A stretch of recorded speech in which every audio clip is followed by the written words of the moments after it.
Some apparently contradictory headlines have been in the news lately, and it's important to break this down and try to make sense of what's happening regarding the demonic agendas aimed at children. Is the tide letting up at all? I'm David Fiorazzo, and this is Christ and Culture.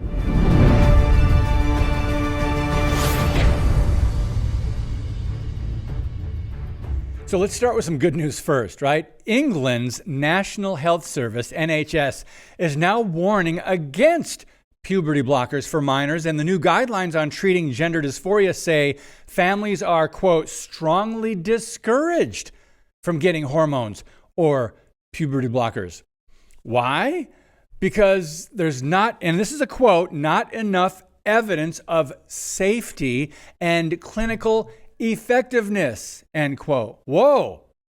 Sadly, however, it's much too late for thousands and thousands of innocent children around the world. The question is, will we see these kind of guidelines expand here in the States, as well as many parents are finally pushing back against this ideology? Now, England and a few other progressive, Marxist, liberal European countries and governments have been waking up slowly about the momentum of the transgender movement, and it's been rolling out in full force around the world, but finally it seems to be getting some resistance. Here's another question. Has the godless left overplayed its hand? Have they pushed too hard? Results from a brand new survey are very interesting. They reveal a slight drop in LGBTQ support for the first time in nearly a decade.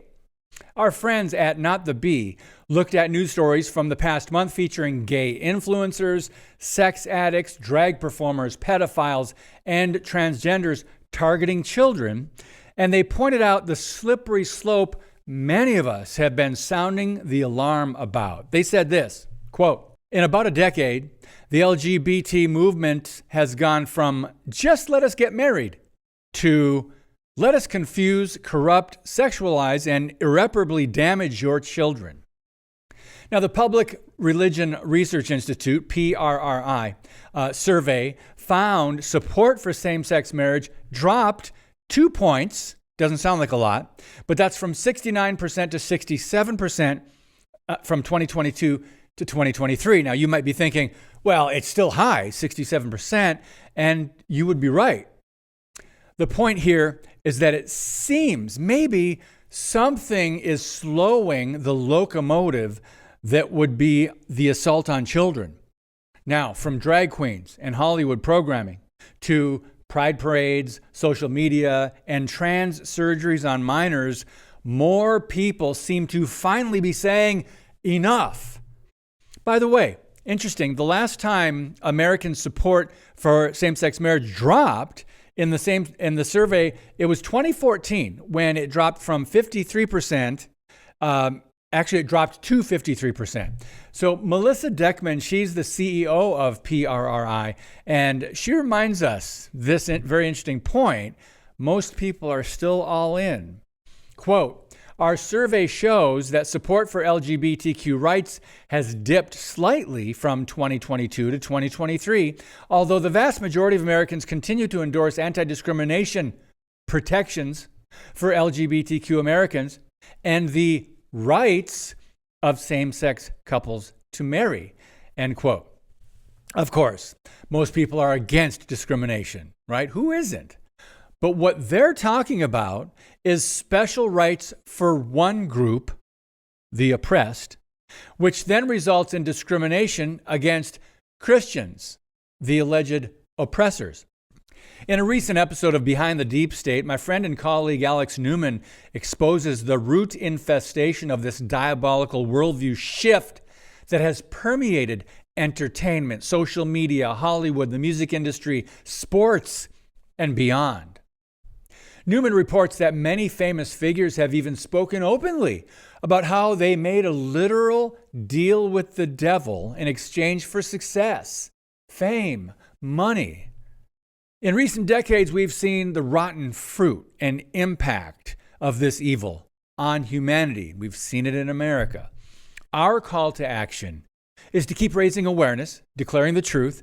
If we're still here, and if we're still in America and the Constitution is still intact, we still have an opportunity to pray and slow this decay while the gospel and the truth is being proclaimed. Albert Mohler, he's the president of the Southern Baptist Theological Seminary, he weighed in on this issue, warning parents and concerned citizens that we better realize what we are up against. He said, and I agree, that even the radicals, the revolutionaries, the LGBTQ activists have been astounded by how much ground they've been able to gain and how rapidly. We've reached a point that throughout our culture, we've been bombarded by pride, by the marketing of evil, by what Mohler calls the empire of the rainbow flag, forcing the celebration of perverse sexual identity on the silent majority. Then he also indicated there are some positive developments. Here's what he said, quote, "And then something happened on the way to the Pride Parade. The T in LGBTQ has become the issue. There were obvious strains within the coalition, but the biggest problem for the trans movement was that the public was moving in their direction, then stopped, then went into reverse, especially when it comes to children and teenagers," end quote.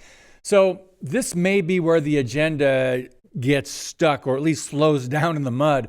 Now, I'm not remotely suggesting that this demonic activity will stop, because evil never sleeps and Satan is the pusher and the father of lies. He's the great deceiver. But there are interesting developments all around us in this war of truth, in this war of worldviews. In our 100th episode of Worldview Matters on the podcast, author and filmmaker Curtis Bowers discusses the communist agendas that have hijacked major institutions in America, and he explained why they've been successful. So we thank you for your support, your prayers, for sharing these videos and articles, and God bless you. Keep speaking the truth about things that matter.